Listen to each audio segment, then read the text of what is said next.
公公哈，公公哈，公公哈，公公哈唔記得。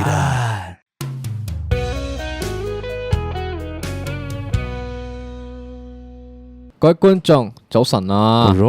早晨 ，Bonjour，Bonjour， 我而家係一位車手啦 Bonjour， 你係大車手，I'm a driver now。 Bonjour，OK。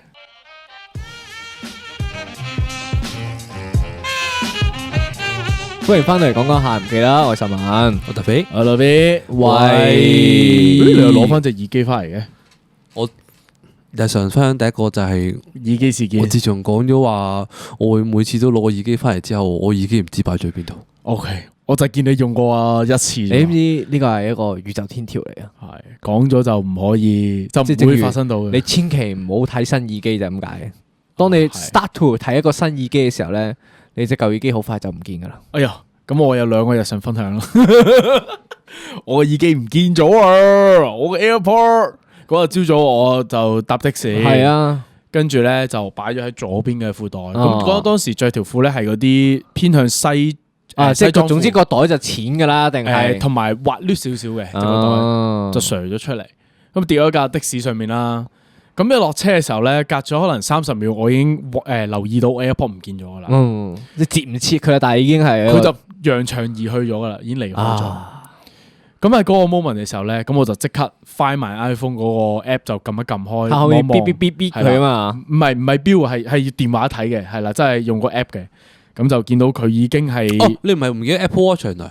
我唔見嗰個嗰個難少少唔見喎。唔係啊，因為 Apple Watch 可以點唔見啊？唔係啊，因為你嗰日唔見完嗰個AirPod 之後咧，我連續見到幾個 story 都係喺啲車啊、喺剩啊，話咩去完 Clockenflap 之後就唔見咗呢，唔見咗路啊，跟住就翻埋 iPhone 又翻唔到啊咁咯。係，咁跟住咧就我見到嗰架車已經去咗藍田某個位度 pick up 咗一個新嘅客人，跟住再轉咗落 Airside 度停低咗。喺個 moment 我有頭就諗會唔會係司機去 Airside 屙督尿咧咁樣？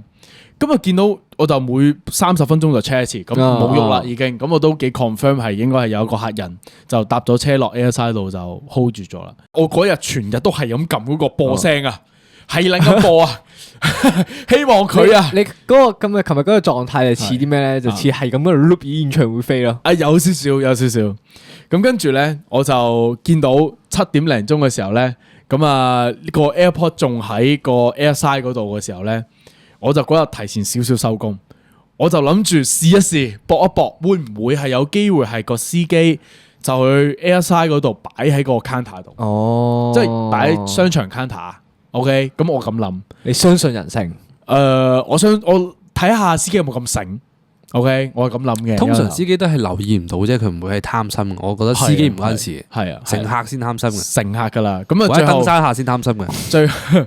最後就發現，咁我去到 Airside 啦嗰下，我已經即係攞住個 Find My iPhone 係咁喺度左右搖擺喺度揾 detect，跟住好似啲靈探咁樣噶，即係你探嗰啲靈體出嚟。係啊，跟住你係可以磁場出嚟諗住。冇錯，佢會顯示俾你睇㗎。其實好難嘅，你諗下，佢因為佢唔係 show 準確嘅 location，佢只係話俾你聽佢喺 Airside 入面啫。冇錯，你連喺邊層都唔知喎。呢個就係個問題啦。咁我就見到佢嘅顯示咧，就喺 Muji 隔離。OK， 佢個實際定位好近噶啦，已經係。咁我已經企喺 Muji 嗰度啦，就係咁撳個播聲，睇下會唔會係個員工攞咗。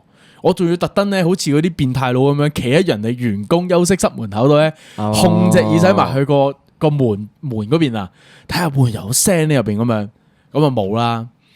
咁啊心灰意冷嘅時候咧，就行出嚟，就見到喺我面前咧就係 Airside 嘅 office 嘅入口。咁因為佢就係 show 咗喺 Muji 隔離，咁就係個入口啦。有可能嗰個嘢其實唔係喺我呢層，喺我上邊噶嘛。你顯示唔到垂直喺邊個位置噶嘛。OK， 咁跟住喺個 moment 嘅時候咧，我就企喺度死等。我企喺嗰個 office lobby 嗰度啊，佈喺嗰個counter 位隔離嗰個機嗰度。冇錯，即係有個嗰啲保安人員坐喺個 counter 度啊嘛。我企喺個面前等。一直望住我個 Find My iPhone 嗰個嘢，究竟點樣咧？去咗邊度咧？咁樣等得可能有5至10分鐘嘅時候咧，突然間佢開始移動啦。佢移動去邊度咧？佢移動去咗啟德對面，咪有大快活啊，有啲餐廳嘅 Airside 對面嗰辣啊。咁嗰個 moment 我就諗，撲街條友係咪去買雙餸飯？爆撚咗，爆撚咗，我即刻跑過去，佢走後門，佢走後門，OK，我即刻跑過去啦，跑過去繼續喺度 detect，係咁撳嘅時候，即係其實你同佢係一個貓捉老鼠劇嘅喎，係啊，即係我係 keep 住睇到佢喺邊度。其實佢應該係知你追捕緊佢嘅。佢會聽到個 AirPod 係咁發出啲聲響咯，即係我會喺度撳播聲咁樣，佢係咁響咯。跟住喺我去到雙餸飯嗰度時候咧，我仲喺度搜羅緊嘅時候咧，就發現下一秒個 AirPod 去咗鑽石山。哦，喺嗰個 moment 我就 WhatsApp 你話，我哋前後夾擊佢要。我去緊石門，對唔住。咁嗰下我就再諗，點解會發生呢件事咧？點解會轉眼間好似即係嗰套電影咁樣唔見咗人咧？佢應該係喐得太快，個 GPS 未 lock 到佢啊！唔係，我一開頭咁諗，佢個路線好 smooth 啊，咪喺啟德收工，落咗去對面買雙餸飯，買完雙餸飯直接喺嗰度上 Uber，佢翻屋企咯。個問題唔喺 Uber 嗰度，問題發生咗喺地鐵嗰度。哦，你有冇印象喺大快活嘅斜對面嗰度有個入口啊？即係嗰個大公園嘅入口。冇錯，佢喺嗰度早我1分鐘入到地鐵，搭咗去鑽石山。你前後腳，我真係同佢前後腳，我覺得我哋 within 係30秒至1分鐘嘅分別咯，即係我同佢之間，我喺嗰1個鐘入邊喺啟德度係咁喺度揾，係咁喺度揾，最後都真係失之交臂啦。同唔再諗即刻答，係你係咪有少少 enjoy 呢個遊戲？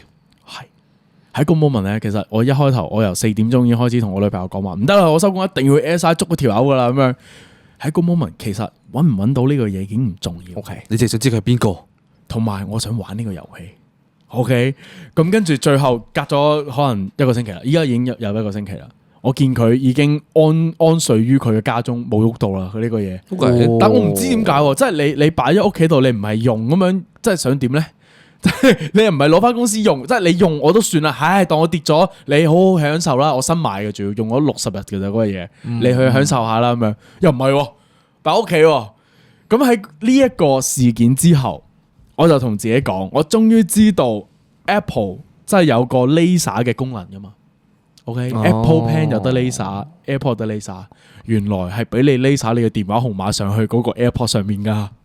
哦，即係有人咁做嘅，但係我覺得，因為有啲人係 Laser 自己 IG 名噶嘛，呢個都係一招嚟嘅。但係我覺得直接啲啦，因為我杜絕一啲係咩咧，就係可能一啲中年人執到，但係佢係真係唔知咩嘅英文字咩意思咧。佢用 Android 機，佢係知啲咁咩嚟咩？係啦，即係我仲有一個賭輸咗個位置就係咩咧？就係嗰個人可能真係用 Android 機。點解咧？因為我係已經報失咗我嗰個 AirPod 㗎。咁如果你打開嘗試 connect 嘅話咧，佢係會鎖嘅。你電話上面就會寫住話此AirPod 已是報失的物品咁樣嘅。OK，咁跟住佢如果佢撳個 message 嘅話咧，就會有我電話號碼嘅。即係其實已經解釋通咗，其實根本佢就係一個 Android 機嘅用戶，佢都唔知點俾翻我。我覺得佢只係一個阿叔啊，我都估佢執手咗，跟住打開個發現，用唔撚到喎，跟住就求其喺屋企平低咗。點樣狂叻㗎？屌呢咁咩嘢？做乜鳩？執咗翻嚟又唔知擺咗喺屋企，望住嗰嚿嘢唔知點處理。OK，嗱，仲有一個線索嘅，仲有線索嘅。佢嘅翻工時間係朝早10點半至11點，收工時間係夜晚8點。連續3日㗎啦，清潔阿叔，有可能係會 ASI 清潔，應該早啲嘅。我 search 咗 ASI 個 office，佢係2支㗎嘛。OK，有支高啲，有支矮啲嘅，佢應該矮啲個等嘅嘢。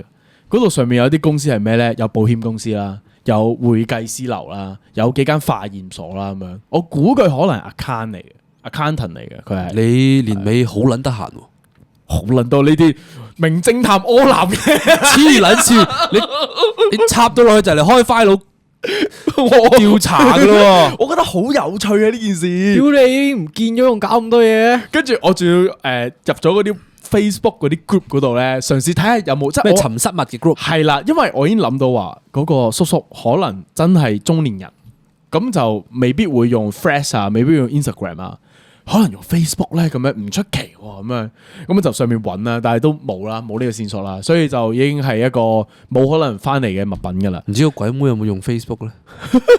不過我覺得咁樣嘅，污糟啊！執咗翻嚟之後，嗱，所以咪冇用過，擺咗屋企咯。嗱，我覺得係咁樣嘅，我覺得可能因為我不嬲都好信呢啲命運嘅，就係我遺失嘅呢個 AirPod 可能係一個上天俾我嘅啟示嚟。點解？因為我記得早幾集之前我有分享過，我用呢個 AirPod 嘅聽感咧係唔舒服㗎。好刺耳，即係你我覺得係麻麻地嘅本身已經，佢就俾個機會你跌咗佢，係啊，就買翻隻二代。係啊，即係我想買二代啊，但係二代有個問題就係官方嗰度冇得賣啊，依家，因為我啱啱話我想做嗰件事就係匿晒我電話號碼上去嘛，冇得匿喎依家，咁啊大鑊啦，即係我買二代冇用，我買二代只可以去豐澤嗰啲度買，咁咪冇得匿咯，咁我做唔到我想做嗰件事咯，我咁唔通我又要買多個電話即係嗰啲AirPod 殼上邊匿？咁我覺得你應該要買個 AirPod 殼係有扣嗰隻咯，扣住我褲袋咁樣嘛？你一係扣褲袋，你一係扣袋咯。真係㗎，因為咧幫到手啊嘛。我嘅第20個無線耳機啦，而家呢個係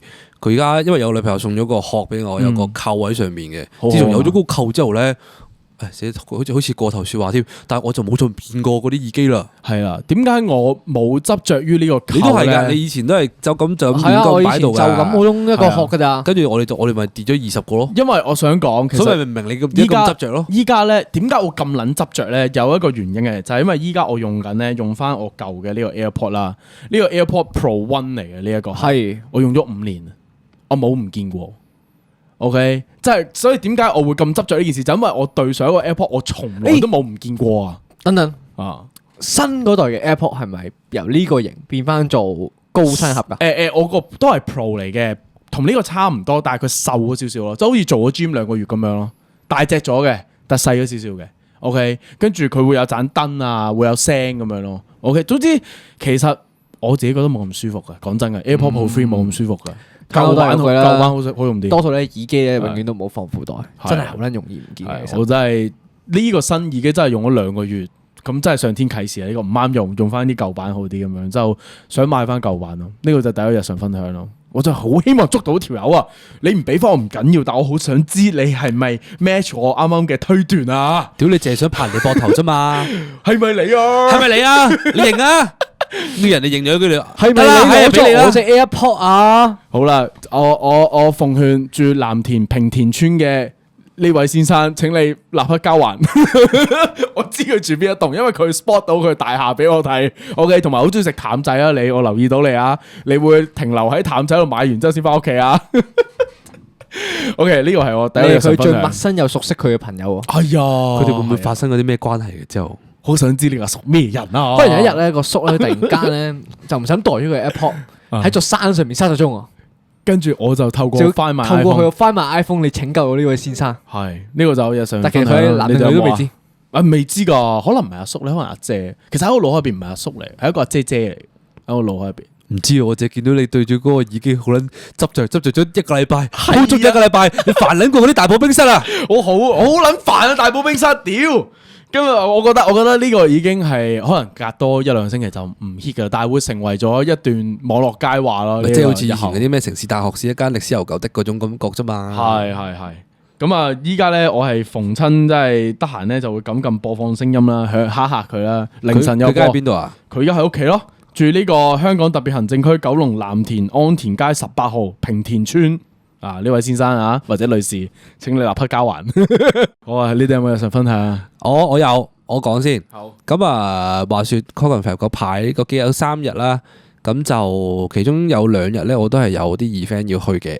咁啊，其中有一日咧，就其實基本上2日都係嗰扎人嚟噶啦，即係出現嘅都係嗰啲咁嘅人啦。咁啊，咁啊，第2日啦，咁就係一個標嘅嗰啲 event 啦，咁就喺銅鑼灣玩嘅。咁啊，去到嘅時候咧，咁一如既往都係冇咩好搞，咁啊企咗喺門口，一人頭開咗支啤酒，咁就企咗喺度啦。咁企咗喺度，突然間就開始圍咗個圈。圍圈係一個唔健康嘅生態嚟嘅。圍咗個圈，但係又冇人食煙嘅。嗱，俾少少 information 大家啦。咁嗰個圈嘅入邊嘅人咧，應該人均就30尾到40幾歲，絕大部分都結咗婚噶啦，亦都有小朋友噶啦。咁點解圍咗個圈嘅？圍咗個圈咧，係一開始。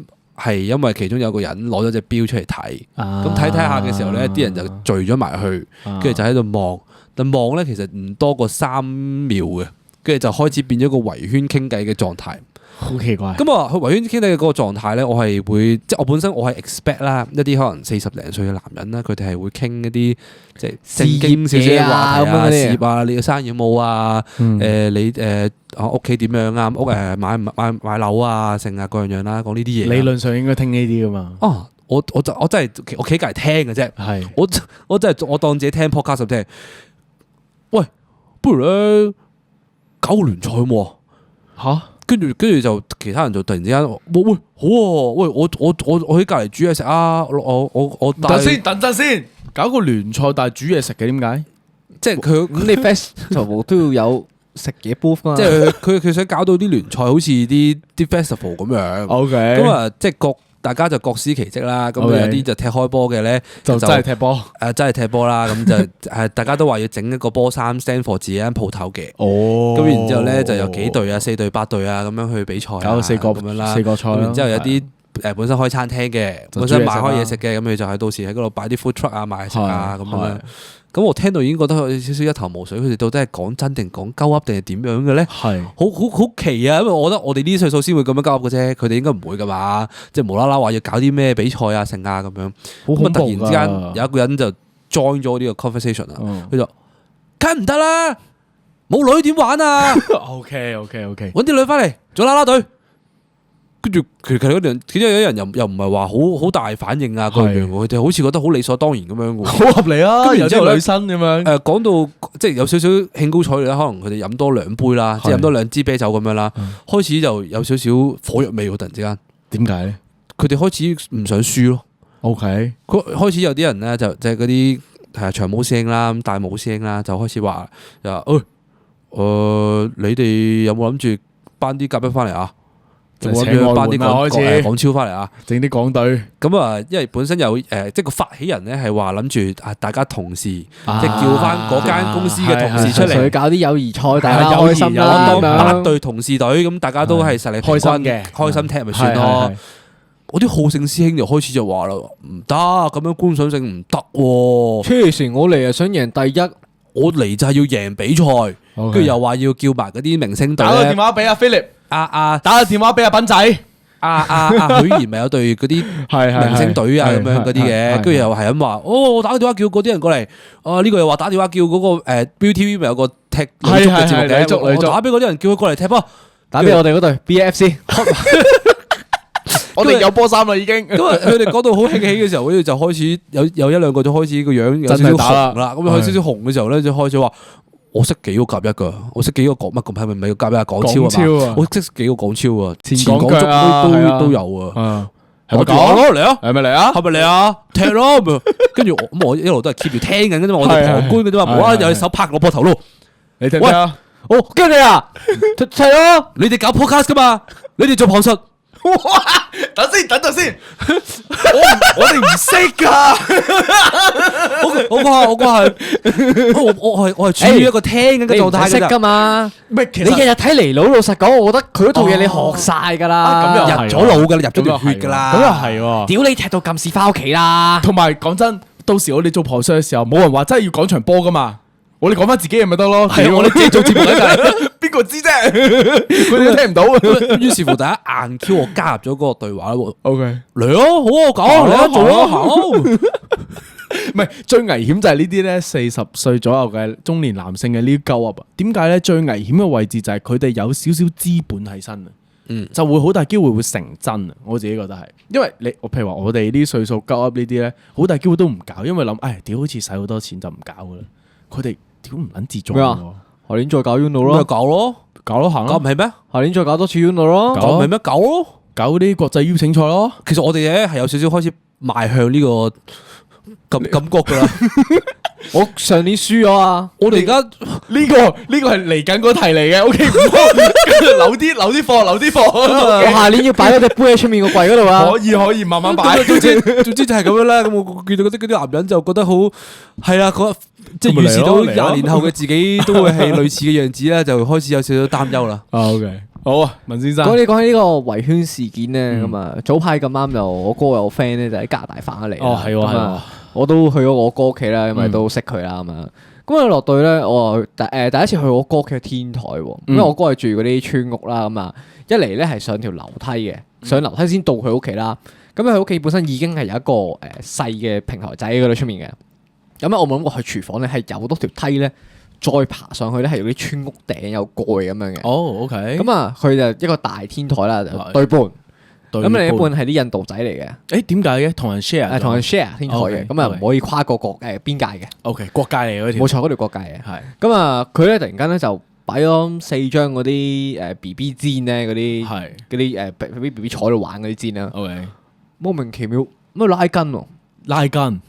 啲30零歲嘅人咧係特別中意拉筋嘅，有一個係㗎。咁嘅諗，有一個中意呢樣嘢係因為。唔知點解佢哋係會即係集體一齊好認真咁樣將真係拉鬆晒先坐喺度，開始圍圈啦。當你圍圈嘅時候，你就覺得呢件事非常之恐怖啦。點解咧？佢同肥先生嗰隻唔同，因為嗰班男人係會講狗話，但係我哋入面係有我哥啲 friend 咧，有男有女咁樣咧，認真少少嘅。我又唔係好識嗰啲人咧，咁會出現咗個咩情況咧？就係 O Camp 嘅第一晚，因為有女性。男性係不外乎，即係不論年齡嘅話，坐埋一圈就全部變晒弱智噶啦嘛。但係有女性嘅時候咧，啲男士係會嘗試保持理性。於是乎喺中間權衡嘅時候咧，就變咗躺躺地啦，唔知講緊咩啦，唔知做緊咩事咁樣。OK， 係。咁啊，產生咗個要 ice breaking 嘅遊戲啦。因為其實佢哋自己圍內都識咁樣，都有共同話題。我只可以坐喺度聽啦。邊個偷咗雪櫃裡面嗰個大西瓜？嗰日我哋玩咗個遊戲，一人一句。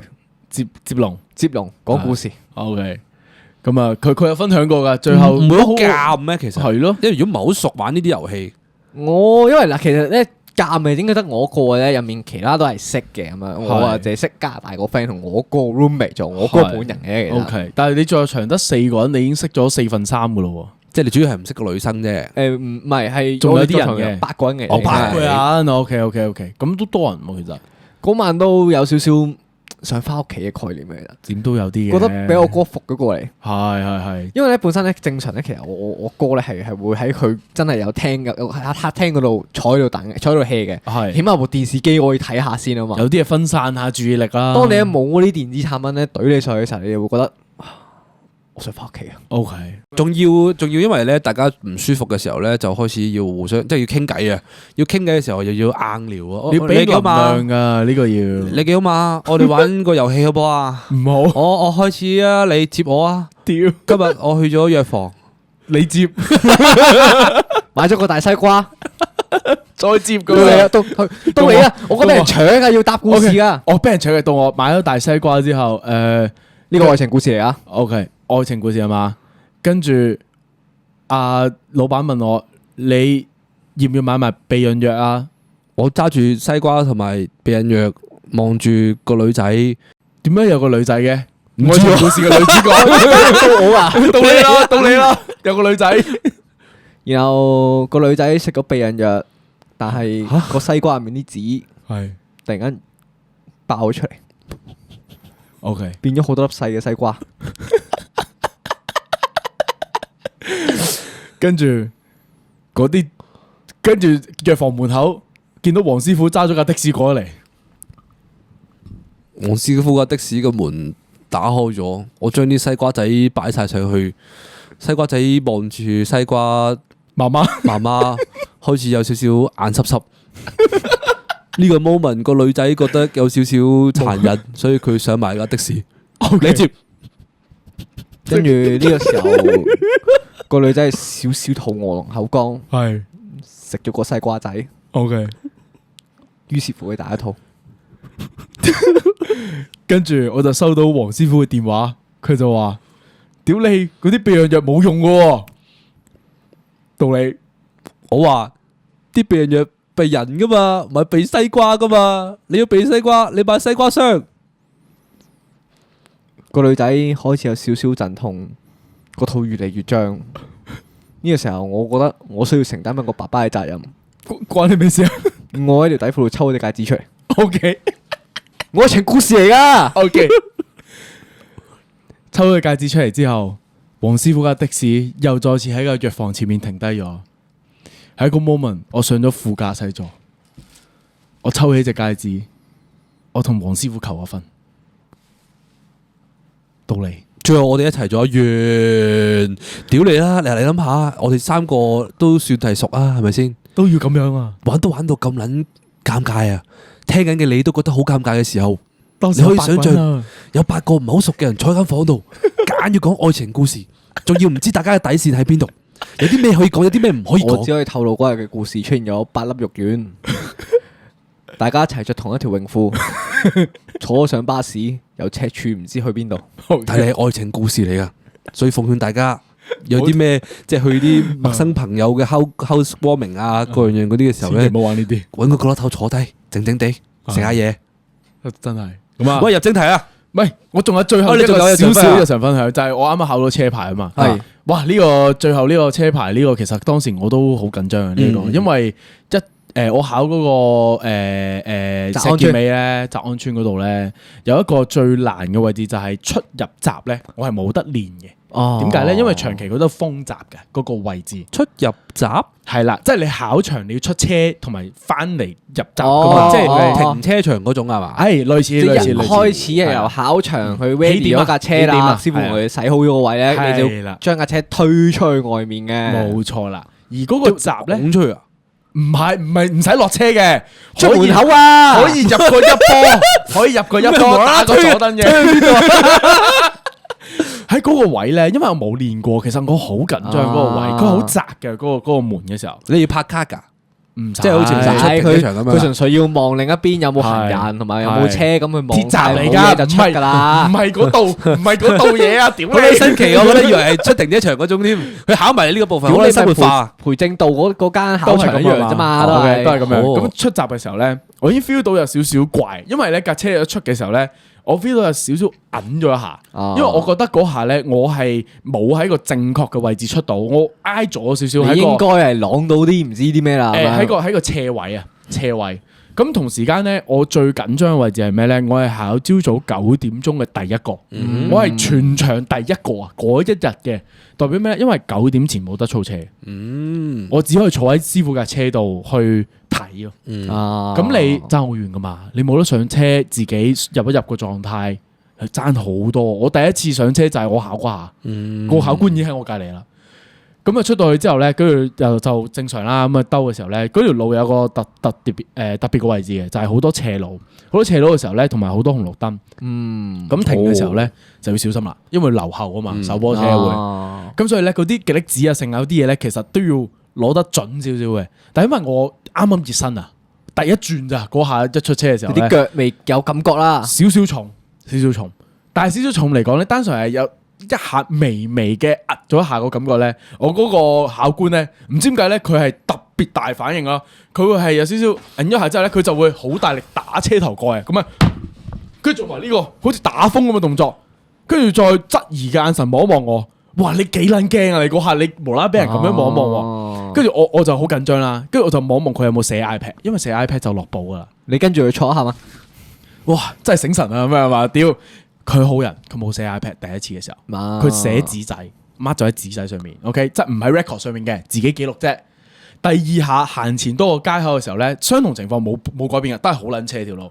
佢再做一次呢個動作，又係拍一拍個車頭蓋，示意俾你啦，係咯，跟俾緊提示你，佢忍唔住啦。呢個 moment 咧，佢就講話同學 double brake 好重喎。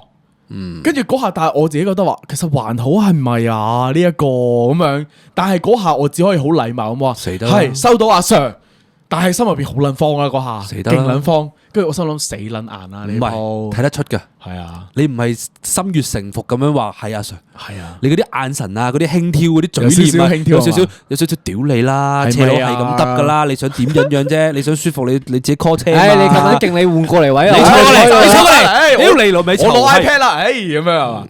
咁啊翻轉頭啦，真係完咗啦，完咗翻，我12分鐘揸完啦條路，好快就揸晒，好遠嘅就揸咗。翻到去之後，好 panic 啦，因為已經因為即刻有 notice 㗎嘛呢啲因為第3次啦已經。因為咁你有冇見到佢即係咁望住 iPad 或者係咁篤啊？佢冇啊。咁咪 OK 咯，因為佢寫紙仔啊，佢寫咗喺個白紙上邊，跟住佢落車之後，一次過，跟住係啦，呢個就係最撚驚個位啦。因為點解咧？因為如果佢喺車上面寫 iPad，咁我就知道我死咗啦。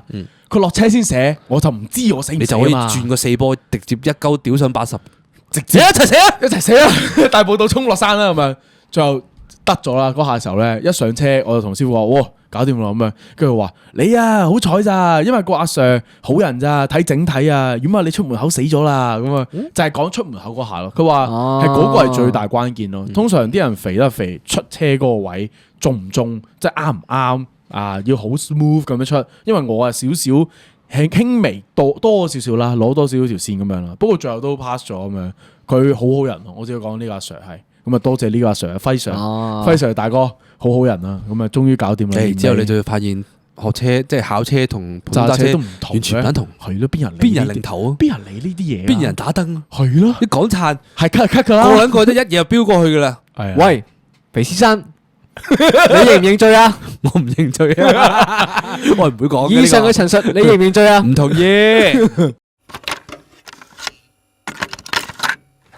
想食飯啊？去元朗大寶冰室啦！元朗大寶冰室嘅肉餅係肉餅大師級匠人嘅手工之作，我哋圍內識食嘅朋友都話佢係味雷炸彈，大件夾抵食，鄰近西鐵站、巴士總站，交通方便。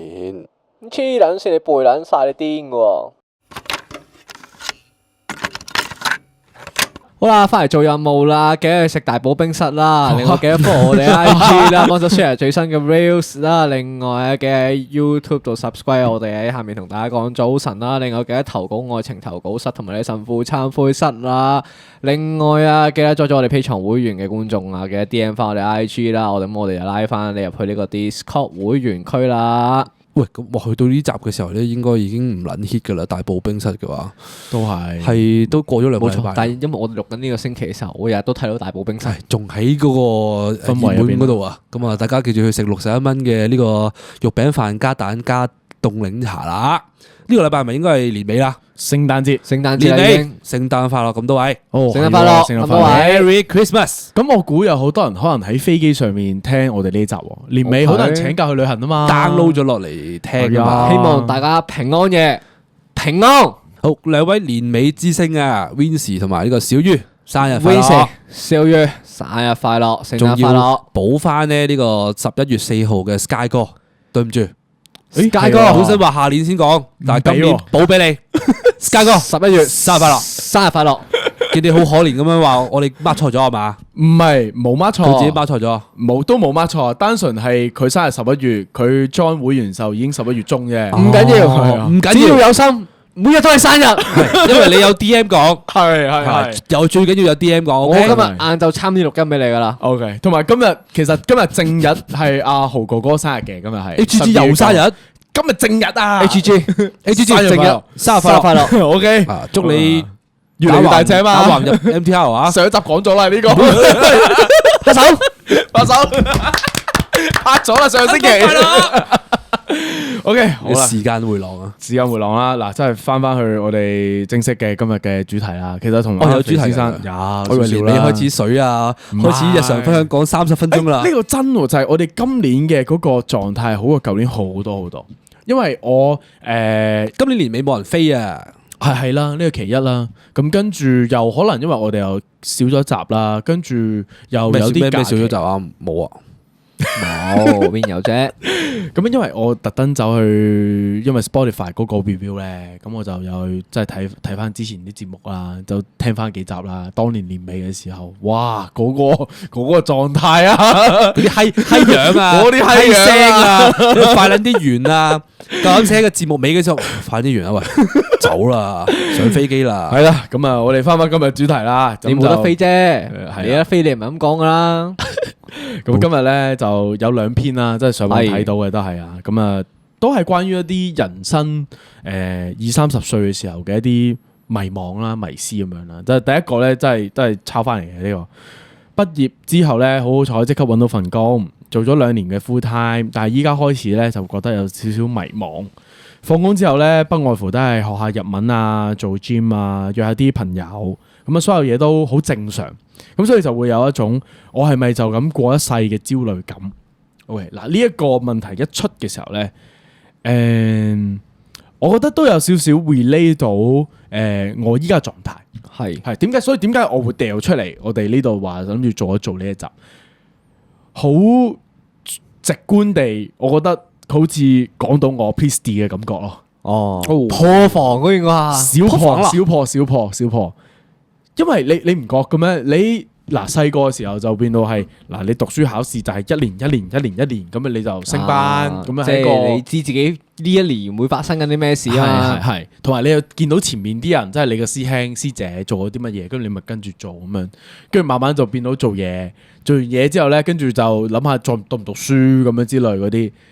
咁啊，久而久之去到28、9，去到我哋呢個歲數咗緊嘅時候咧，就會開始有一種話，好似嗰啲人哋該做嘅任務，我都大致上做咗咯喎。嗰個時刻啦，到咗，跟住就會諗，究竟明年的我要有啲咩任務咧？咁樣，因為我哋年尾噶啦嘛，其實又係時候為26年的我去設立一啲目標噶啦嘛。所以呢個焦慮感其實係好trigger 到我嘅。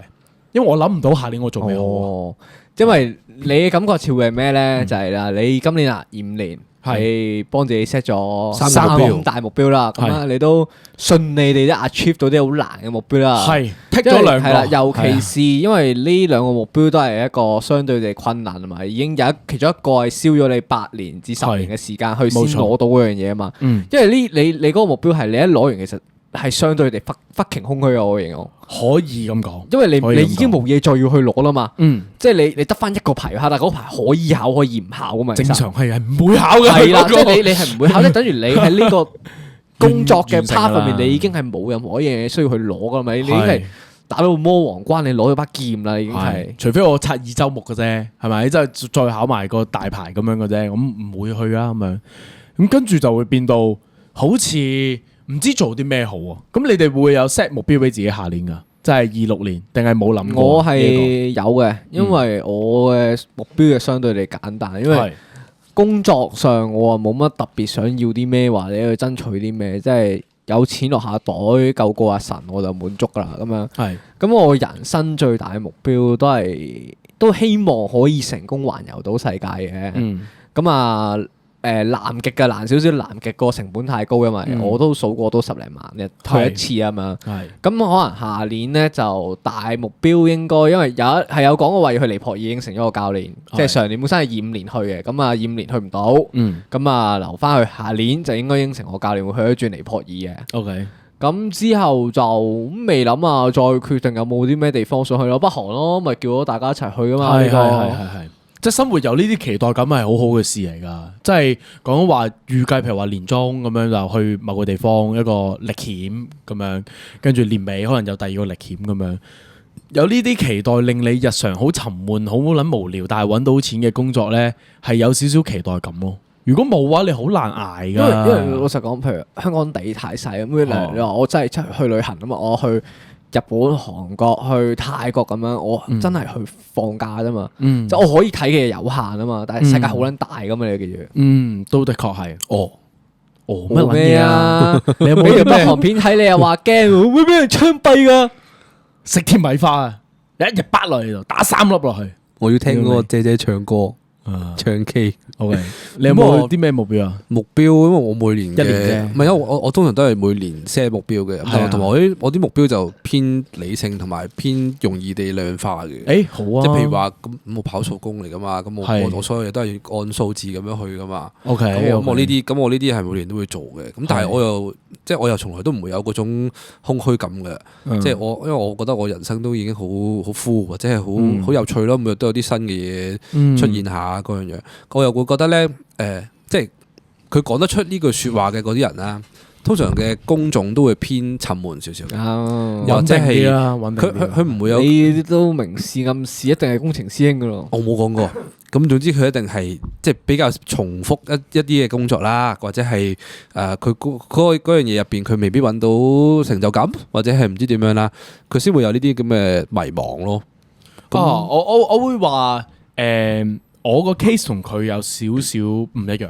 OK， 係，因為我會覺得短期目標咧，呢啲嘢咧，我係都當然會可以做到啦。即係可能每一個 quarter 3個月、4個月有個小 project 俾自己呢啲咧，我會好恆常地會做呢啲嘢嘅。但係依家個狀態就係少咗一個中期至長期嘅目標啊。呢個反而係更加困擾我嘅問題。冇咗呢個目標就令我嗰啲小目標咧，單純好似攞嚟攝啊，攞嚟攝滿我啊個買層樓 schedule 咯，咩啊？買層樓咯，買層樓結個婚咯，呢啲買架車咯，即係佢。生個 BB 咯。所以點解我哋呢個年尾突然間見到好多朋友都會走去做呢啲嘢咯？但係我覺得咁樣嘅，係即係你預期真係好夾硬地，我一定要揾個大目標或者揾一樣嘢要終身使命咁樣俾自己做。我覺得終身使命唔係咁樣出現嘅呢樣嘢，嗰樣嘢你要透過你真係每日咁樣過嘅時候，你有一日可能我打開條 YouTube，我見到人哋做緊呢樣嘢，我有興趣嘅時候，我亦都覺得而家嘅生活係咪要有改變嘅時候，個終身目標呢一刻先會出現咯。OK，即係你唔可以而家空口就話而家我就要去我要老笠李嘉誠咁樣嘅。咁呢個好似唔錯啊！呢個聽又唔point。我咧就係睇咗，因為我睇咗一個 Threads 啦，咁就係一個嗰啲災民咁佢逃咗出嚟之後打嘅一個自白咁樣啦。咁佢就講話嗰個大火咁樣就燒咗屋企啦，咁啊搞到佢啲即係財產上面咧就好多嘢都冇咗啦。咁然之後咧，佢以前咧即係佢就會開始即係回想翻以前，佢就好追呢個名成利就嘅，即係好覺得一定要 keep 住升職、keep 住進步、keep 住揾多啲錢，各樣好多呢啲咁樣嘅 achievement 要做到。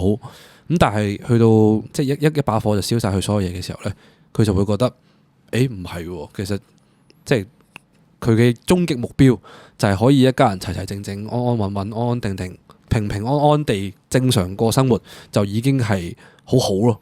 即係簡簡單單已經可以係好大理想。係啊，簡簡單單都好難 achieve 咯。即係其實係咯，特別係個大火搞到好多人都反思咗，特別係呢個年尾反思咗下，即係有陣時原來。你諗住好穩定、平穩地生活，好平淡，但係原來都可以有意外咯，可以有好多你控制唔到嘅場外因素，導致你想嘅呢個小願望，原來變到係好難去 achieve 到。冇意外地平平淡淡過一世，都係一個好大嘅 achievement 嚟㗎。係啊，仲要天時地利。同埋你咁諗，其實香港工時真係好撚長。老實講，即係你唔使 OT，而你又可以去到學日文、做 gym、陪屋企人又好啊，已經好好㗎啦！你諗下嗰個時間上，你諗下如果真係話屌你1至5日都 OT，講到翻到屋企10點幾11點，屌你翻到去沖個涼、打個飛機、食個飯、瞓覺咯。咁啊，如是者1至5咁樣啦。當你唔好彩啊，禮拜6日，突然間又要去啲咩婚禮啊、飲啊咁樣冇咗一日啦。咁啊，星期日咁啱又仆街應承咗屋企人唔知去邊度，咁你個 weekend 又冇咗㗎咯。同埋仲有一樣嘢咧，就係咧27、8、9歲嘅人咧，係會即係我係最近成日聽到呢樣嘢嘅，就突然之間話我諗住下年辭咗份工，然之後走去 working holiday。係啊，因為30歲就冇得去啦嘛。好似聽講依家加多咗33、31，我唔理啦。咁但係普遍人嘅嗰個即 concept 就係覺得30歲就冇得去嘅啦噃咁樣，咁就會想辭一份工去體驗呢樣嘢啦。做啦。直接去啦，即係所謂啫，係咯，冇諗咁多嘢，諗完都冇用噶啦。如果鼓吹我去送 guitar，你咪走咯。哎喲，好似幾型喎呢一個，第翻電單車牌。唔知點解咧年尾咧出現咗個 hyper stress mode，個人咧會出現咗幾個症狀啦，好容易暴躁啦。啲同事輕輕講咗兩句咧，你應該都有少少悶悶地咧。係我今朝屌完，明明咧好撚小事嘅，就真係冇乜嘢，問埋啲好濕鳩嘅問題嘅啫。你咪同我講緊嘢，唔撚係啊！你問撚搭爹啦、收爹啦、傻閪咁樣。哇！你咁惡嘅，好撚暴躁係，即係你係年尾係唔知點解係特別容易暴躁啦。即係第二樣嘢就係特別容易係失控地咁樣食嘢嘅會。即係明明你麥當勞唔係想嗌咁多嘢嘅，你硬係忍唔住就，哎呀，不如嗌多4隻腸雞翼，我食得落嘅應該。呢個我有同感喎。冬天啊，我嗰日食 Sukiya 咧，跟住我嗌飯，跟住我諗，唉，屌，食多件炸雞先，唔好諗。加多個青菜，加多個炸雞，加多個湯，係點解嘅？唔知冬天咯，我唔覺得係冬天嘢，嗰個年尾咧，嗰啲嘢積埋咗咧，啲壓力咧，即係你覺得一定要10月31號之前做晒嘅嘢，有啲咩要做啊？即係可能有啲片未剪完啊，未搞掂啊。總之好似個心入邊唔踏實啦。係所有人都好似令到你年尾需要完成晒所有嘢咁樣，即係大家都會係咁口入面掛一句，唉嗱聲搞掂啲嘢啦，年尾大家放個假啦，咁樣嗰啲辛苦啦。喺呢個情況下咧，飛機都忍唔住打多咗。哦，真係喎！哇！我今朝射水啊！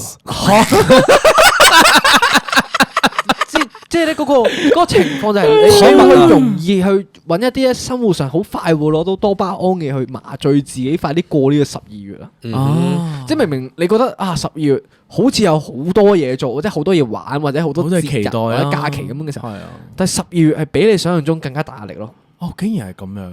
但係今年你有進步噶啦，上一年嘅我哋咪就係死氣沉沉咯，閪聲閪氣咁樣錄節目咯。而家我哋就去旅行啫，單純就已經冇咗嗰個聲咯。係咁啊嗱，順帶咧就啱啱嗰個係第一個上網睇到嘅人嘅發問啦。係其實咧跟住嗰一兩日咧，我又見到第二個 post 咧，就好似冥冥中回答咗上一個問題咁樣嘅。咁呢一個 post 咧，咁佢就問就話，應該台狗 post 嚟嘅呢一個係，佢問唔好意思啊，請問有冇40歲plus 嘅男人可以俾啲20出頭嘅小男孩一啲人生建議咁樣？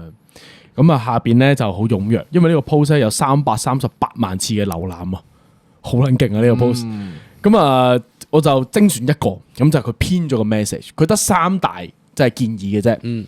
咁啊第一個咧佢就係話俾20出頭嘅小兄弟一啲小建議啦，大叔嘅勸告。你依家覺得天塌下來嘅大事呢，去到我哋依家呢個年紀翻轉頭睇呢，其實係什麼都不是嘅。所以第一個建議就係呢：唔好急住想成功。首先呢，要忍耐。OK，佢嘅解釋係咩呢？就話呢個世界好現實嘅，其實冇人在乎你嘅玻璃心，就係在乎你解唔解決到有啲咩問題。幫到手做到嘢就得噶啦。咁咧20幾歲嘅時候咧，最大嘅資本咧，其實係你夠窮，同埋你冇嘢輸。因為你窮嘅時候咧，所以你嘅試錯成本就好低啦。你冇嘢輸咧，所以你就柒咗都可以好快就爬翻起身，即係再闖過，即係再做過，唔緊要嘅。咁咧呢啲咁樣嘅失敗，同埋呢啲唔成功嘅事件咧，其實都係為咗你大個咗之後咧，30歲以後啦，面皮可以練得夠厚，個心咧可以練得夠定。嗱呢個第一建議啦，好中肯係啦，我唔知你哋點睇啦，即係呢一個係啊，尤其是喺我嗰個公眾入邊，呢個 comment 係超級中肯嘅。點解？因為喺保險呢個行業入邊咧，最容易炒粉嘅係咩咧？就係一啲好急住要成功或者好扯啊，即係好想一開始我一入呢個行業我就要嗱嗱聲變成一個超級跑數狗要好多人跟我嘅嗰樣嘢。你一急嘅時候咧就係啦，即係你會即係你個人會好扯啦，好急進啦，跟住好容易脾氣暴躁啦，好容易唔啱場合就講啲唔啱嘅嘢啦，你就會fuck up咗你嘅呢樣嘢咯。即係成日啲人就話咁，你做呢個行業試3年啦，試3年你捱得過3年咧，你就可以繼續做落去。你捱唔過3年咧，就做唔到落去噶啦。所以你第1年、第2年、第3年你有啲咩成績都好咧，都係冇用嘅，冇意思嘅。浮雲係啊，因為呢個係同啲客人鬥長命嘅工作嚟㗎嘛，跑遊戲嚟嘅，係一個好長跑嘅遊戲嚟噶嘛。咁然之後，通常往往會成功啊、勝啊嗰啲人係啲咩咧？即係啲潛得好深嘅，即係佢真係走去慢慢學、慢慢煲，所有嘢都係拖長條時間先嚟做嘅嗰啲人咧，往往就一定係即係真係40歲、50歲之後賺大錢啊，跟住然之後又會行出嚟可以同你講啲咁嘅濕鳩 advice 啊嘅人咯。即係可唔可以咁樣形容？就係其實呢個歲數其實更加適合係去練你個基本功咧。即係你依家人哋睇唔到你，係因為你踎得低啫。你踎得低代表你個大腿去發力，可以跳更高啊嘛。嗰個意思咁樣啊嘛。OK，呢個其實我覺得係一個幾好，因為之前其實我哋都成日講話，細個嘅時候做多啲唔同範疇嘅嘢，乜柒都好，乜都做下咁樣噶嘛。咁到之後先知道自己其實大約想做啲乜嘢，自己叻啲乜嘢。先慢慢去 trim 走嗰啲唔該做，唔好浪費時間嘢，慢慢精進嗰啲技巧又好，經驗又好，能力又好咁樣去做啊嘛。咁啊呢一個，所以第一個建議，大家係覺得中肯嘅係嘛？即係第一個中年男人俾嘅建議。因為我聽佢呢個咩話要成功就需要學識忍耐呢件事。係。我啊冇乜大志，成個人都即係嗰個啦。黃美都係由細到大都同我講話，你最緊要過得開心就得噶啦。咁我又冇乜特別話想有嘅大成就。你話揾大錢，我又唔似會揾到大錢嗰啲樣，冇乜大志啊。成個人，我覺得唔知嗰句好似對我嚟講冇乜感覺。聽落去就真係簡單啲，但係你咁樣反而你會賺到大錢喎。平常心，因為你對呢啲嘢根本就冇感覺，即係都係錢啫，或者係都係平平常常一份工啫。跟住你睇到啲嘢好淡嘅時候，咁你咪會即係人哋會覺得你好唔同咯。我唔可以處於咁大壓力嘅環境。OK，係唔係佢成日都講啊？佢唔可以太大壓力噶嘛。因為有壓力佢會黐線嘅。係見過太多次啦。係你咧你自己咧？我覺得其實我覺得啱嘅，即係我覺得佢講呢一個，因為佢講嗰個試錯成本嗰個嘢咧，其實正係我哋呢啲社會咧，即係特別係香港，譬如話佢喺台灣啊嘛，台北啊嗰啲，其實好類近，大家嗰個試錯就緊㗎啦，因為你都冇嘢輸。錯，正就係呢個錯呢個 concept 喺我哋呢啲大城市入邊咧，因為太 standard 化，有啲模板俾你睇。有啲好多成功嘅例子喺啲大都市好容易跑出嚟，咁你就會好想成為呢啲人啊！好想成為呢啲人嘅時候呢，你就唔容許自己犯錯，就好多時都係你要讀名牌小學、中學、大學，無限份 internship 入嗰啲好頂尖嘅 iBank， 跟住再入嗰啲SS management 啊咁樣嗰啲，慢慢一步一步做到去好撚高薪，幾百萬一年咁啊，幾千萬一年。慢慢就變到咁樣咯，你唔容許自己有錯嘅時候，反而就會導致有好多人會有玻璃心嘅狀態。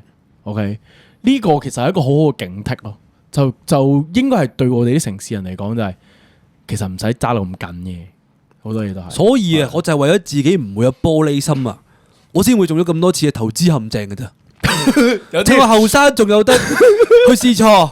今年最大嘅投資陷阱係乜嘢啊？今年呢，最大嘅。今年暫時係未踩到嘅，崎嶇之路係今年暫時係未踩到嘅。OK， 回顧翻以前嗰10年啊，屌你老味賣嗰啲咩茶葉徑拍賣啊，無啦啦話攞度個9萬蚊過嚟啊，攞個10%啊，同我哋一齊夾分開間酒吧，跟住過2個禮拜唔見咗人啦，幾廿萬單呢啲咁樣嘅嘢試過噶啦，我有試錯嘅成本我咪俾人試咩啊？衰爛賭啊你！咩？同埋我哋嗰陣時咧，搞嗰個相機買賣呢個咧，我覺得都幾撚得意。試錯呢個都係試錯，因為你唔去入貨，你又唔知道原來貨係有次品嘅呢件事。次品呢樣嘢係會令你成本增加，增加代表你個 profit 會降低，你個 margin 就好撚大嘅。即係呢啲咁樣嘅經驗，就話俾你知，你點樣去揀貨，同埋揀咩貨咩客咁樣，呢啲都係要。總之你試咗先會有經驗咯。係啊，即係要下下都話驚，下下都話唔得啊，仆街咁樣針嘅喎，咪都做唔到咯，係咪先？大叔嘅第一個建議幾好係嘛？第一個嗱，第二個建議啦，佢就話朋友唔使多。咁嗰啲咧，成日淨係揾你飲酒吹水，喺度呻啊，互相取暖啊，喺度屌老細啊，嗰啲人咧，可以唔要就唔要，留幾個肯聽你講啲難聽嘅說話，喺你落魄嘅時候願意拉你一把嘅朋友就 OK 啦。咁我覺得佢跟住嗰句係精警啲嘅，佢就係話人物唔係你認識幾多人，而係你有幾多價值，令人哋想認識你。嗱，呢個好精警啊！呢一個係，因為好多時我自己覺得，真係依家再大個咗少少，就發現以前呢啲人咪好沉迷一個角色，就係識多啲人啦。哇，你好撚大袋啊 ！OK， 嗱，好緊要啦呢啲。哦，你咩成大代？你好撚優喎，你大優狗嚟喎。啲人好 proud 噶嘛？呢個名頭，即係覺得自己好識好撚多人呢件事好型，好多人揾你打招呼呢件事好型。但係隔咗好多年之後，就會發覺其實當年呢啲咁樣嘅大優狗咁嘅呢個身份，最後帶俾佢係咩咧？其實冇啲乜嘢咯，只會 follow 數多少少咁樣咯。即係工作上面或者喺人生處事上面有啲咩更突出嘅地方啊？又其實我覺得還好，甚至乎佢哋之後根本就唔會聯絡。的確，即係你所謂嘅好優啊，好大袋啊，就係當時識好多人啊，行過冇人行就會我呢度打個小招呼，打個招呼右邊打個招呼，但係打個招呼有咩用咧？即係打個招呼唔會為你嘅人生帶嚟咩樂趣又好，利益又好，咩都好冇噶嘛。冇錯，咁啊，因為佢後邊嗰句咧更加精警咧，就係佢就係話你要有價值去令人哋想識你。呢一句我覺得更加精警咯，因為講緊係咩咧？講緊係你有啲咩唔平等嘅優勢嘅，即係對於即係人哋嚟講，即係譬如舉個例子，我身高優勢係咯，即係你可以呢個唔平等嘅呢一個係嘛？譬如話舉個例子咁樣啦，舉個例子啊，就係如果我有啲需要做 digital animation 嘅時候，我就會醒起某幾個以前其實靜靜地默默地做事嘅朋友嘅。OK，咁我就有需要揾到呢啲朋友，咁就代表咩？大家係可以一齊合作做到啲嘢，但係喺日常生活中，我會同呢啲人一齊咩飲酒吹水啊嗰啲啊，其實唔會。OK， 久而久之就發現其實呢啲有幫到手嘅朋友先係更加重要嘅嘢咯。對於我嚟講，即係依家開始懂啦。但係咧我又唔認同阿大叔喎，即係佢又唔可以話100% 中肯喎喺呢一個部分。冇錯，因為當你仲係後生嘅時候啦，咁啊，即係你如果真係默默地認真做實事啊嗰樣嘅時候咧，人哋又唔撚知你邊個。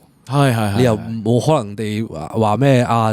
第時大個做嘢嘅時候諗起嗰個人啊、剩下嗰啲，同埋你即係仲後生，人不瘋狂枉少年。冇錯，嗰時唔劈酒，而家劈啊！一劈都兩劈，個膝頭哥又話痛又話成咁樣嚇，人哋嗌你去 Billy Busa 唔通唔去啊？係真事。好簡單，朋友圈係會自動收縮嘅呢件事，即係無論你識幾多人都好，佢會慢慢自己縮翻細噶嘛。你唔需要特登去篩走嗰啲人啊嘛，佢會自己走噶嘛。啲人係會，同埋老實講，呢啲咁嘅走朋友係有需要有必要添。我甚至係覺得點解咧？就係假設你係一個單身嘅人啦，咁啊聖誕節、平安夜，咁你話邊個過啊？咁你單拖你一定覺得無聊，覺得孤獨噶啦。咁你呢個時候你又你冇女仔陪你過，咁有邊啲人出現咧？就個朋友咯。呢啲朋友係愛嚟充當場面嘅。哦，OK， 即係所以咧，其實大叔咁一刀切嘅講法，其實係好唔平等嘅。係，因為其實兩邊嘅朋友都要有。係 OK， 只不過喺唔同場合、唔同嘅情況需要嘅。因為對佢嚟講，佢呢個年紀啊，我當你已經玩夠啦嘛，已經係夠晒啦，佢滿足咗啦嘛。對於同朋友相處呢樣嘢，係咁佢可以唔使咩？但係老實講，呢個歲數嘅人，咁你哋邊會冇朋友噶？去到即係當個接收 message 個人係20鬆少少嘅朋友仔啦，咁嘅時候，其實都需要有呢啲嘅朋友存在。點解一班 friend 咁開心就係一齊屌老細，一齊屌下你身邊啲人啊嘛，你先覺得爽啊嘛嗰件事。啊，OK， 即係唔好太計較，屌完之後夜晚翻到屋企有咩得着先。但係其實 enjoy the moment， 屌啩其實都幾開心啊！係咪講緊呢個 balance 翻兩邊嘅人啦，仲要 OK 好嗱，即係第二點。第二點太大叔啦，太過老屎忽啦，我有保留，真係太老屎忽啦呢個。OK 好嗱，佢嘅建議嚟嘅啫，呢個係嗱第三個建議啦，就係話關於愛情咧，首先要將自己活好。佢就建議大家咧，就喺呢個咁寶貴嘅年紀嘅時候咧，就唔好將啲時間咧就攞晒去即係猜測女生嘅心思啊，唔好淨係諗住追女仔啊。你應該要諗住係將自己嘅本事練好。練好自己嘅底氣，無論你係即係你 body shape 又好啊，你揾錢嘅能力又好啊，各樣嘅能力都要有個喺度嘅時候，你先夠自信，條腰先挺得直。咁喺呢個情況之下，先會吸引女仔過嚟。太錯啦！呢個諗法。嗱，呢個部分咧，我會形容為道理大家都懂，係。但係你去到嗰個歲數，你先可以講啲咁嘅嘢，仲要有個前提就係你嗰個時候結咗婚，或者係你溝過好多女仔。冇錯，呢句嘢出現係咩情況咧？呢啲成功嘅人先可以咁樣講噶，屌你老母！就係出現喺嗰啲咧話，哦你咧嗱，你學識襯衫，你學識剪個好靚嘅頭，你做咗 gym，嗱你就會有女朋友噶啦。係，屌你呢啲錯覺嘅嚟嘅幻想嚟嘅，冇根本就唔係個個人都可以有呢一個咩嗰啲無從變鳳凰咁樣，係都唔係個個做到。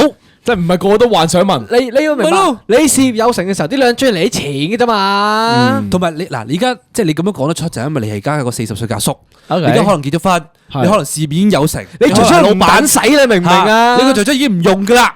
OK，人哋血氣方剛嘅時候就係要你啱啱第一個 comment 話咩？要試錯啊嘛。係你入嗰啲試咗錯試往號，即係猜度女人心思幾開心啊！呢件事猜度女人心就好似啱啱揾嗰個 AirPod 一樣，係一個好愉快嘅行為嚟噶嘛。你翻下工坐喺個電腦度望住個電話，有啲囉囉攣，係今晚有啲想見佢。OK，就係要呢啲啫嘛。你諗下，你同你同事或者同你啲朋友冇八卦講嘅時候，有幾撚悶？係咪日日玩嗰啲咩講故事接龍？啊，你條友唔能溝女嘅咩？咁撚悶嘅咩？哦，係啊，我要精進自己啊。精你媽！遲啲就會有女仔溝我噶啦。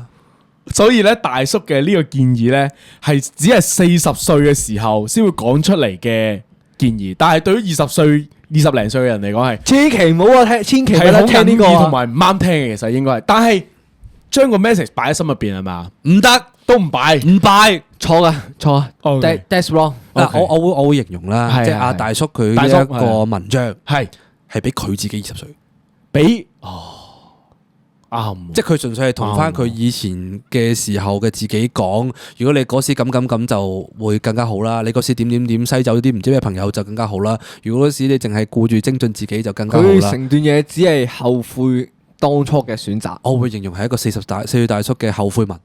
哦，哇！呢個形容係唔係貼建議切其實根本好多，我自己覺得。點解咧？因為佢嘅呢一個後悔文係因為佢之前留低嘅一啲遺憾或者做錯咗嘅嘢咁樣啦。咁係代表佢個人本身都唔係真係適合做嗰啲即係囉囉攣去撩下女仔啊嗰啲人，佢就走去試咗咪柒咯。你都唔啱做呢啲嘢，OK？咁所以佢建議自己就唔啱做呢啲嘢嘅人嘅時候就唔好搞呢啲嘢啦。但係如果你話有能力做到啲嘢嘅人，就唔好封閉自己能力。我覺得係有同冇，你都要去做。因為咧嗱，你嗰篇文咧，你 send 完出嚟咧，我係有走去睇嘅。哦，你有走去睇嘅。我 loop 落少少咧，係有個人講咗句係咩咧？以上嘅所有 comment 都唔好聽。哦，真嘅。咁好簡單啫嘛，同你打開一隻 RPG game 咁樣。嗯。咁你可能你會想我要打 perfect ending 咁樣嘅。係。咁我就走咗去睇攻略。咁佢就話俾你聽每一步去邊度攞咩藥水，你要攞咩道具。呢個窿懟入去有隱藏嘢嘅咁樣，咁啊冇意思啊！你都冇探索過成個遊戲，根本就你永遠都唔會真正地自己認識打機咯。呢個就係亞洲家長嘅教育方式嘅錯誤。OK 嗱，我睇到啦，嗰個 comment 原來喺下邊少少嘅，冇錯因為我淨係睇偏咗個 message 下邊少少嗱，揾到啦，佢就話嗱，我今年45歲啦，我俾你建議就係唔好聽40幾歲人嘅講。用你20幾歲個心去闖啦，咁樣冇錯，就係呢句就話啦，認同，即係後邊有其他人 comment 啦，OK 就話遇到碰壁其實都係人生嘅歷練同埋挑戰嚟嘅，咁啊同埋所有切身痛都係人哋嘅故事嚟嘅啫，你嘅故事係你嘅，就唔好聽人哋講啦。我覺得咧過咗咁多年咧，終於大家都要攞翻本簿仔出嚟抄嘢啦。喂！新一年買新簿仔，喺個櫃桶嘅第3個格仔嗰度，少少抄翻嗰本 Muji 簿仔出嚟，打開，養啲塵臨尾嗰啲頁㗎啦。你終於醒起啦，開始到後邊啦，係我醒起呢件事情啊！因為我太耐冇講道理啦，我哋太水啦。啲難字仲未醒起㗎。2025年太水，咪唔做都即刻答咯。誒，幾多耐冇做過？有有嘅，有咁嘅，先再答。 Anyway 啦，咁你攞本簿仔出嚟抄低啦。係就係任何人俾你嘅意見都唔好聽。OK，任何人俾你嘅建議都唔好嚟。 trust yourself。睇下點解咧？就係因為我俾得建議你，就係因為我錯過，我先會有建議俾你。我有建議俾得你咧，就係因為我做過一啲嘢，我覺得呢樣嘢係會錯、會失敗、會唔成功，所以我先俾呢個意見你，叫你唔好行我條歪路。咁唔代表個個人做同一個 move 都係會失敗噶嘛？咁呢個就係重點啦。我聽咗你嘅建議，我就唔走去做呢樣嘢嘅，咁我咪可能錯失咗啲機會咯。唔係，我聽咗你嘅建議，唔去做呢件事嘅時候，我選擇係你，唔係我。你幫我做咗我嘅選擇，但可能我做時候未必會錯咧。可能我好多年前有個 topic 㗎，咁咩你又唔係我，你又憑咩？冇錯，好似係你又憑咩斷定我哇！啊？黐線！你嗰個鬼子轉身啊！鬼子轉身媽的 fuck！你食咗大埔冰室喎！玉明，屌呢個人咁撚精神嘅你你食大埔冰室係會有助提高記憶力嘅喎，提高智力啊！61蚊肉餅煎蛋飯加凍檸茶，你頭髮多咗啊 ！Crazy，頭髮濃密咗依家，眼都大咗，黑眼圈退埋。好啦，完啦，咁就啊，咁啊，最後啊，都係祝大家呢個聖誕快樂啦！祝大家聖誕快樂。係啦，聽埋呢集咪已經過年啦？未，仲有一集撲嘅。你個街咁都仲有一集不。過冇分別噶，其實啲人一請晒成個年尾噶嘛。即係睇到啲 on 翻去先再聽噶啦。係啊，咁如果你過年之後聽，咪祝你新年快樂咯。聖誕快樂，新年快樂。好，耶穌愛你。大埔冰室愛你。拜拜，本集完，拜拜。